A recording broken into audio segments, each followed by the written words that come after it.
Assalamualaikum warahmatullahi wabarakatuh. Perkenalkan, nama saya Putri Alfionita Suryasari, Prodi PLB dari kelas 22A1, NIM 221F10143. Di sini saya akan menjelaskan tentang konsep bina diri, bina gerak, dan fisioterapi. Yang pertama, saya akan menjelaskan apa yang dimaksud dengan bina diri. Ditinjau dari arti kata, bina berarti membangun atau proses penyempurnaan agar lebih baik. Maka, bina diri yaitu usaha membangun diri individu baik sebagai individu maupun sebagai makhluk sosial melalui pendidikan di keluarga, di sekolah, dan di masyarakat, sehingga terwujudnya kemandirian dengan ketertibannya dalam kehidupan sehari-hari secara memadai. Bila ditinjau lebih jauh, istilah bina diri lebih luas dari istilah mengurus diri, menolong diri, dan merawat diri. Karena kemampuan bina diri akan mengantarkan anak berkebutuhan khusus dapat menyesuaikan diri dan kemampuan kemandiriannya. Konsep bina diri ini dibagi menjadi dua bagian, yaitu tujuan konsep bina diri dan program bina diri. 1. Tujuan konsep bina diri.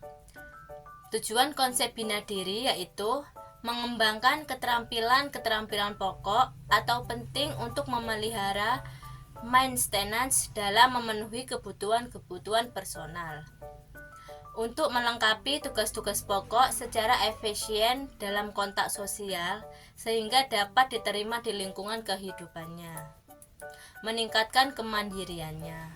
Jadi, tujuan bina diri secara umum adalah agar anak berkebutuhan khusus dapat mandiri dengan tidak atau kurang bergantung pada orang lain dan mempunyai rasa tanggung jawab. Sedangkan tujuan khususnya adalah menumbuhkan dan meningkatkan kemampuan anak berkebutuhan khusus dalam tata laksana pribadi, seperti mengurus diri, menolong diri, dan merawat diri. Menumbuhkan dan meningkatkan kemampuan anak berkebutuhan khusus dalam berkomunikasi, sehingga dapat mengkomunikasikan keberadaan dirinya. Menumbuhkan dan meningkatkan kemampuan anak berkebutuhan khusus dalam hal sosial.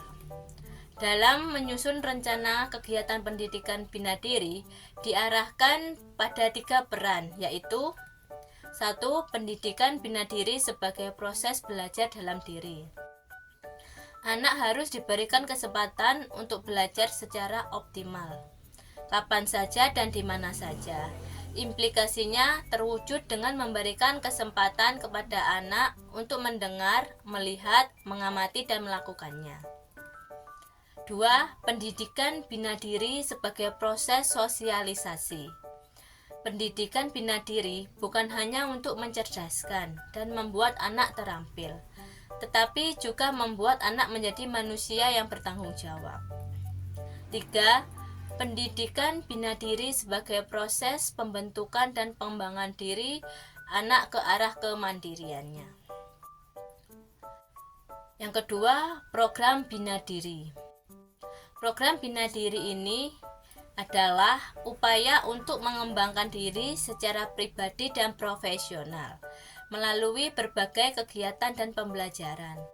Program ini bertujuan untuk meningkatkan keterampilan, pengetahuan, dan pemahaman individu tentang diri mereka sendiri serta lingkungan sekitar. Program bina diri dapat mencakup berbagai aspek seperti pengembangan keterampilan, peningkatan kesehatan fisik dan mental, meningkatkan produktivitas, dan peningkatan kualitas hidup secara keseluruhan. Dalam program bina diri, seseorang biasanya akan membuat rencana pengembangan pribadi yang mencakup tujuan-tujuan yang dicapai. Langkah-langkah yang akan diambil untuk mencapai tujuan tersebut, serta evaluasi dan refleksi terhadap kemajuan yang telah dicapai. Program ini dapat melibatkan pembacaan buku, mengikuti kursus atau pelatihan, berpartisipasi dalam kegiatan sosial atau sukarela, serta menjaga kesehatan fisik dan mental. Tujuan utama dari program Bina Diri adalah membantu seseorang mencapai potensi maksimalnya, meningkatkan kualitas hidup, dan mencapai kebahagiaan dan keberhasilan secara holistik. Dengan berinvestasi dalam pengembangan diri, seseorang dapat menjadi pribadi yang lebih baik, lebih percaya diri, dan lebih siap menghadapi tantangan dalam kehidupan.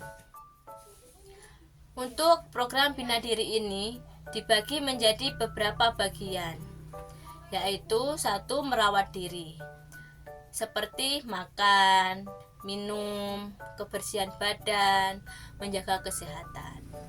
2. Mengurus diri, seperti berpakaian, berhias diri, dan lain-lain. 3. Menolong diri, misalnya menghindari dan mengendalikan diri dari bahaya. 4. Berkomunikasi, komunikasi nonverbal, verbal atau tulisan. 5. Bersosialisasi, seperti pernyataan diri, pergaulan dengan anggota keluarga, teman, dan anggota masyarakat. 6. Penguasaan pekerjaan, seperti pemeliharaan alat, penguasaan keterampilan, mencari informasi pekerjaan, mengkomunikasikan hasil pekerjaan dengan orang lain.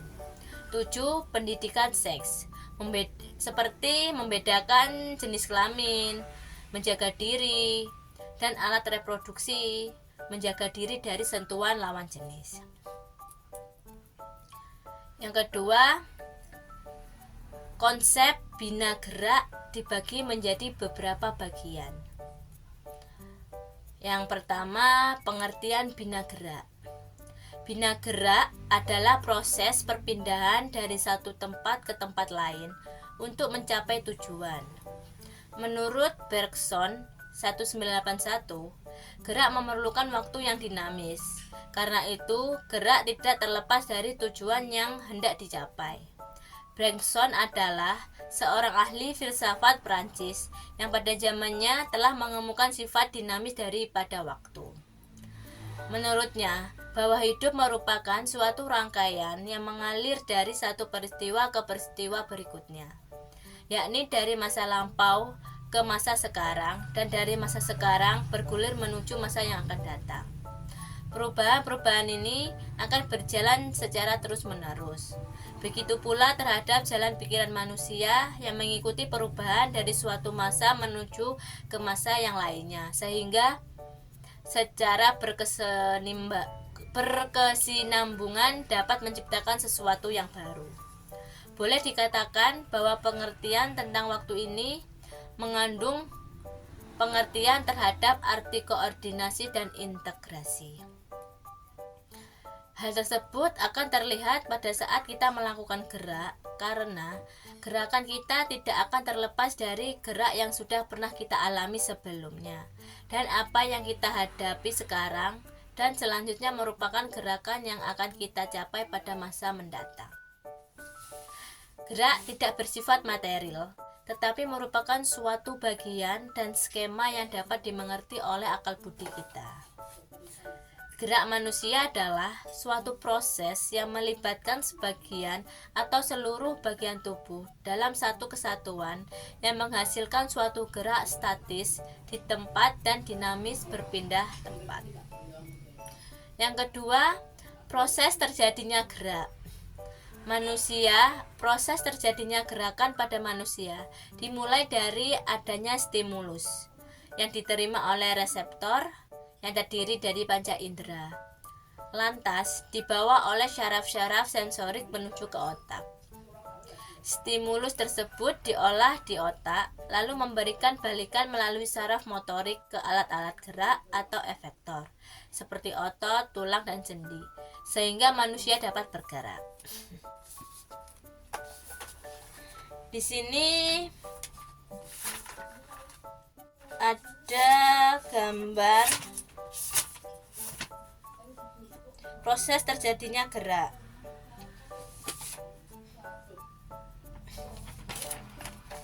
Ini S ini stimulus, O ini otak, R ini reseptor, E ini efektor. Efektor yaitu alat-alat gerak. Jadi stimulus setelah rangsangan, ada stimulus langsung ke otak, kemudian otak meluruskan ke arah reseptor, kemudian diluruskan ke efektor.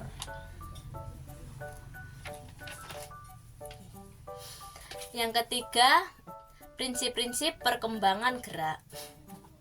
Prinsip-prinsip perkembangan gerak dimulai dari bagian proksimal menuju bagian distal.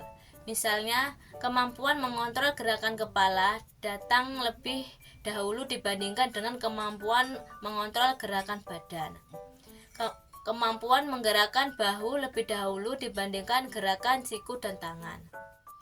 Dimulai dari sikap fleksi menuju sikap ekstensi. Misalnya, bayi baru lahir pada posisi tengkurap, sendi-sendi dalam keadaan fleksi, punggung melengkung. Umur 3 bulan, kepala mulai terangkat ke arah ekstensi. Pada umur 6 bulan, ekstensi telah sampai pada daerah tubuh. Yang keempat, jenis-jenis gerak manusia.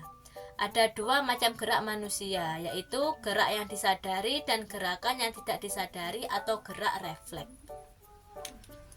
Gerak yang disadari prosesnya melalui otak, sedangkan gerak yang tidak disadari prosesnya tidak melalui otak, melainkan melalui sumsum tulang belakang. Dimulai dari adanya stimulus atau rangsangan, panas, dingin, lapar, silau, dan sebagainya. Diterima oleh reseptor, diteruskan ke sumsum tulang belakang menuju efektor, terjadilah gerakan yang tidak didasari yang disebut gerak refleks. Gerak dasar tubuh dimulai dari gerakan telentang, miring, tengkurap, berguling, merayap, merangkak, duduk, berdiri, berjalan, dan berlari. Selain gerakan dasar, kita kenal gerak manipulatif dan gerak non-manipulatif. Gerakan manipulatif adalah gerak yang memerlukan koordinasi dengan ruang dan benda di sekitarnya.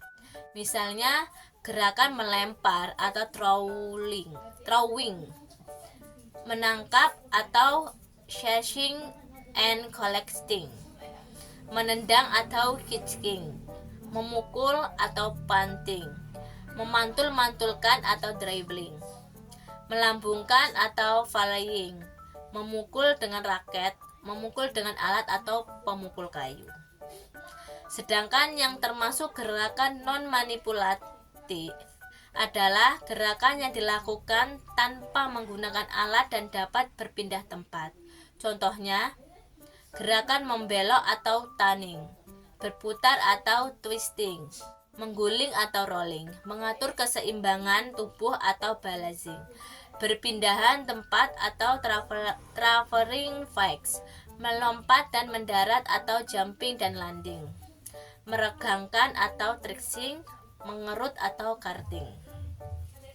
Adapun jenis-jenis gerakan menurut pergerakan sendi meliputi fleksi, yaitu memperkecil sudut di antara 2 bagian rangka dalam bidang sagital. Ekstensi, yaitu memperbesar sudut di antara 2 bagian rangka dalam bidang sagital. Aduksi, yaitu mendekatkan bagian rangka ke bidang tengah badan. Abduksi, yaitu menjauhkan bagian rangka dari bidang tengah badan. Rotasi, yaitu gerakan sekeliling sumbu panjang suatu bagian rangka berputar pada porosnya. Sirkumduksi, yaitu gerakan melingkar berkomunikasi dari semua gerak tersebut di atas. Sedangkan jenis gerakan menurut jumlah otot yang bergerak pada garis besarnya terdiri dari dua, yaitu gerak kasar atau gross motor dan gerak halus atau fine motor. Gerak kasar, gross motor ialah gerakan yang dilakukan oleh banyak otot. Misalnya gerakan berjalan, berlari, melompat, dan meloncat. Sedangkan gerakan halus atau fine motor ialah gerakan yang dilakukan oleh sedikit otot. Misalnya gerakan menulis, menggambar, makan, dan minum. Jadi, gerak manusia adalah suatu proses yang melibatkan sebagian atau seluruh bagian tubuh dalam satu kesatuan yang menghasilkan suatu gerak statis di tempat dan dinamis berpindah tempat. Terjadinya gerak dimulai dari adanya stimulus yang diterima oleh reseptor, diteruskan ke otak untuk diolah dan diberi balikan ke alat-alat gerak. Prinsip-prinsip perkembangan gerak dimulai dari bagian proksimal menuju ke bagian distal dan sikap fleksi menuju sikap ekstensi. Ada dua macam gerak manusia, yaitu gerak yang disadari dan gerak yang tidak disadari atau gerak refleks. Gerak dasar tubuh dimulai dari gerak telentang ke miring, berguling, tengkurap, merayap, merangkak, duduk, berdiri, berjalan, dan berlari. Adapun jenis-jenis gerakannya menurut pergerakan sendi meliputi gerak fleksi, ekstensi, aduksi, abduksi, rotasi, dan sirkumduksi. Sedangkan jenis gerakan menurut jumlah otot yang bergerak terdiri dari gerakan kasar atau gross motor dan gerak halus atau fine motor. Kelainan alat gerak yaitu kelainan komponen alat gerak yang terdiri dari otot, tulang, saraf, serta pembuluh darah, dan kelainan pola gerak akibat kelainan dari komponen tersebut yang dapat terjadi secara bawaan dan akibat sakit atau trauma ruda paksa. Contohnya, 1. Kelainan alat gerak akibat penyakit polio. Otot menjadi layu dan kecil. Akibatnya jalan menjadi timpang atau jalannya diseret karena tidak dapat melangkah untuk mengangkat kakinya, mengalami kesulitan untuk duduk, berdiri, berjalan, dan menggunakan tangannya. Kedua, kelainan tidak gerak akibat penyakit otot seperti atau Mansell dystrophy. Ototnya tidak dapat berkembang. Kelumpuhan pada sekelompok otot yang sifatnya progresif. Akibatnya gerakan menjadi lambat, aktivitasnya semakin mundur, dan akhirnya tidak dapat berjalan. Tulang punggungnya dapat membengkok ke samping, ke kiri, atau ke kanan, dan atau membungkuk. Ketiga, kelainan alat gerak akibat spina bifida. Kelainan pada 1 atau 3 ruas tulang belakang yang terbuka. Fungsinya, jaringan saraf terganggu dan menjadi lumpuh. Akibatnya mengalami kesulitan dalam berjalan. Keempat, kelainan alat gerak cerebral palsy.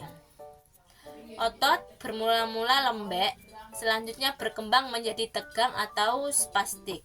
Akibatnya jalan menggunting atau skisor gait dan telapak kakinya jinjit.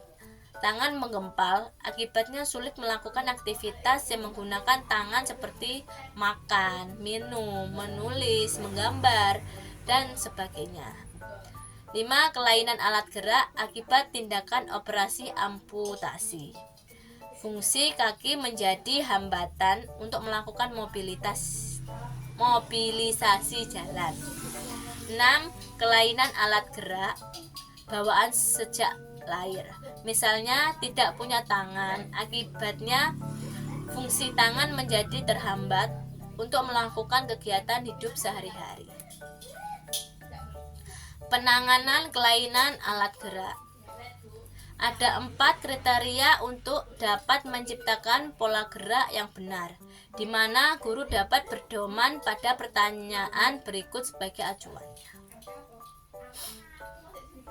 Di manakah kita dapat melakukan gerak?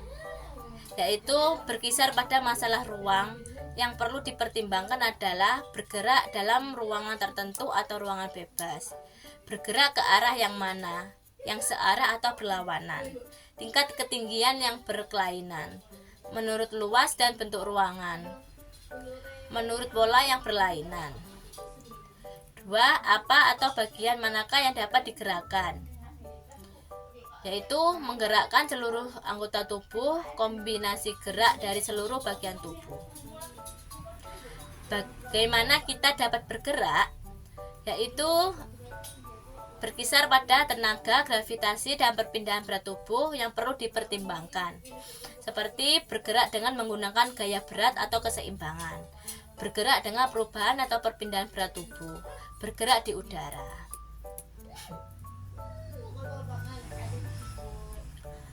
Dalam mengembangkan gerak tubuh diperlukan bentuk-bentuk latihan ke arah perbaikan kemampuan diri yang meliputi hal-hal sebagai berikut.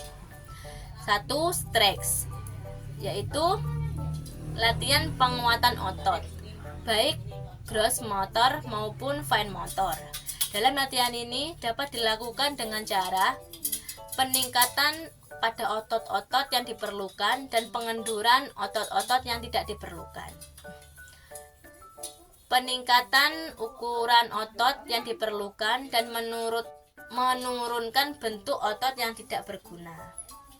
Latihan isotonik, termasuk di dalamnya kontraksi otot dan gabungan gerak sendi tertentu. Latihan isometrik meliputi kontraksi otot tetapi tanpa latihan persendian dan sebagainya. Kedua, flexibility, yaitu kelenturan tubuh. Pengembangan kelenturan tubuh meliputi latihan kelenturan yang dilakukan terhadap otot-otot yang diperlukan dan mengurangi latihan pada otot yang sudah cukup lentur atau yang dianggap tidak diperlukan. Latihan yang bersifat stretching akan lebih efektif bila dilakukan secara perlahan-lahan dan diiringi dengan penambahan latihan keseimbangan. Ketiga, relaxation, pengenduran terhadap otot-otot tertentu. Teknik latihan relaksasi antara lain dengan cara yang pertama, imagery, berandai-andai, dan tension recognition, atau mengendali atau memahami ketegangan diri. Teknik imagery dapat dilakukan dengan posisi yang enak, kemudian membayangkan tentang kita pada sesuatu objek, misalnya sedang mengapung di awan yang tinggi secara bebas atau mandi dengan air hangat diiringi musik yang lembut. Sedangkan teknik tension recognition dapat dilakukan dengan relaksasi tertentu selama 5 menit. Mata terpejam, gerakan secara perlahan-lahan dan tenang pada anggota tubuh tertentu.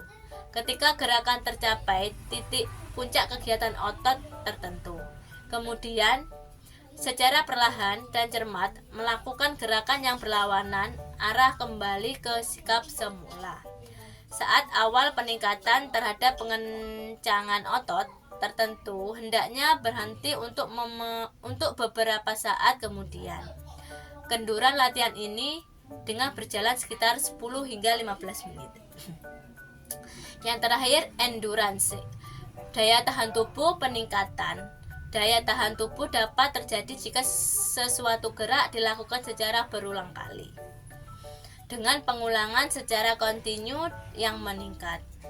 Contohnya seperti latihan jogging, berjalan, berenang, latihan di lapangan tertentu, skipping dengan tali, dan bersepeda. Jadi, kesimpulannya adalah bina gerak berasal dari kata bina dan gerak. yang berarti segala usaha yang berupa latihan yang bertujuan mengubah, memperbaiki, dan membentuk pola gerak yang mendekati wajar.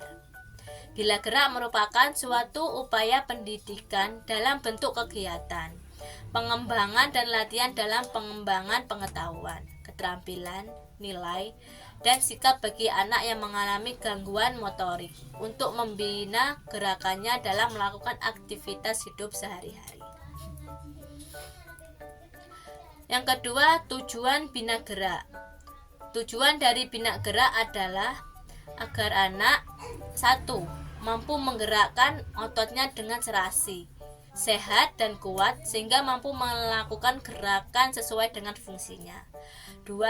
Mampu menyesuaikan diri dengan lingkungan dan mampu mengatasi kesulitan dalam kehidupan sehari-hari. Fungsi bina gerak, yaitu adapun fungsi dari pengajaran bina gerak ini dibagi anak yang mengalami gangguan motorik adalah sebagai berikut. 1. Mengembangkan kemampuan anggota badan yang mengalami kesulitan bergerak agar dapat berfungsi secara optimal.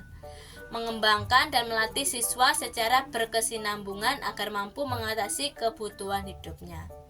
Membina siswa agar memahami dan menyadari hubungan antar pelatih atau guru dengan pribadinya agar lebih terjalin kontak secara harmonis. Lingkup materi bina gerak. Ruang lingkup materi kajian bina gerak disusun menjadi beberapa pokok bahasan, yaitu gerak kontrol kepala, mengangkat kepala antara 45 derajat sampai 95 derajat dalam posisi tengkurap, mempertahankan kepala gerak dalam posisi duduk, merangkak, berdiri sesuai dengan kurun waktu yang ditentukan pelatih, menggerakkan kepala sesuai irama musik atas petunjuk pelatih, melakukan gerakan membawa benda di atas kepala untuk melatih kekuatan otot leher, melakukan gerakan menyundul bola yang digantung untuk latihan ketahanan otot leher atau dapat dilakukan dalam posisi berdiri atau duduk sesuai dengan kondisi ketunaan siswa. Gerak anggota tubuh. Gerak tangan berlatih mendorong, menarik, memukul, memotong, dan melipat. Gerak kaki seperti menggerakkan kaki berselonjor atau diluruskan ke depan. Menggerakkan kaki pada posisi jongkok, pada posisi berdiri, dan pada posisi berjalan berlari. Pindah diri. 1. Dengan benda, seperti mengangkat atau menggeser benda yang berat, mengangkat barang atau benda padat, benda cair, dan benda lunak. 2. Diri sendiri, seperti berjalan-jalan dengan alat atau tanpa alat bantu gerak seperti kursi roda, kauler, tripod, dan lain-lain. Menaiki atau menuruni anak tangga dengan ditolong atau tanpa ditolong. Berjalan dengan posisi berdiri yang serasi dengan menggunakan parallel bars atau palang sejajar. Gerak koordinasi. 1. Koordinasi motorik kasar. Berlatih merangkak masuk terowongan sambil menghitung 1, 2, dan sebagainya. Berlatih melempar bola, memukul bola, menggeser-geser dekak-dekak secara berurutan, memindah-mindahkan benda yang ada di sekitarnya. 2. Koordinasi mata dan anggota tubuh, yaitu meletakkan benda-benda dalam berbagai posisi, menyusun urutan dari yang tinggi ke yang rendah, menyusun berbagai macam balok, menyusun puzzle, melangkahkan kaki ke dalam bentuk bulatan-bulatan, kotak bertangga, gambar telapak kaki yang telah diatur dalam pola melangkah, menendang bola besar dan bola kecil. Yang keempat, menolong diri sendiri, yaitu kebersihan diri, seperti mencuci tangan, kaki, dan muka, menyikat dan menggosok gigi, mandi, membersihkan hidung dan telinga, BAK dan BAB, membersihkan dan memotong kuku tangan maupun kuku kaki, mencuci rambut, berpakaian, mengenakan atau melepas pakaian dalam kemeja atau blus, celana atau rok, kebaya dan jas. Memasang dan melepas kancing, baju yang berkancing. Merias diri, yaitu memakai minyak rambut, menyisir, menggunakan alat rias, dan memasang perhiasan. Kegiatan makan atau minum, seperti makan dengan menggunakan tangan, sendok, garpu, memasukkan makanan ke dalam mulut dengan tangan, sendok atau garpu, membersihkan mulut dengan lap sesudah makan, membersihkan peralatan makan, mengisi gelas atau cangkir dengan air minum, memegang atau mengangkat gelas atau cangkir ke mulut untuk diminum, meletakkan kembali gelas dan cangkir dan peralatan makan ke tempat semula. Alat-alat bantu. Alat bantu yang melekat pada anggota badan seperti memasang atau melepas braces, sepatu koreksi, braces tangan atau kaki. Alat bantu bergerak seperti menggunakan crack, walker, tripod, stake, wheel chair, dan crawler.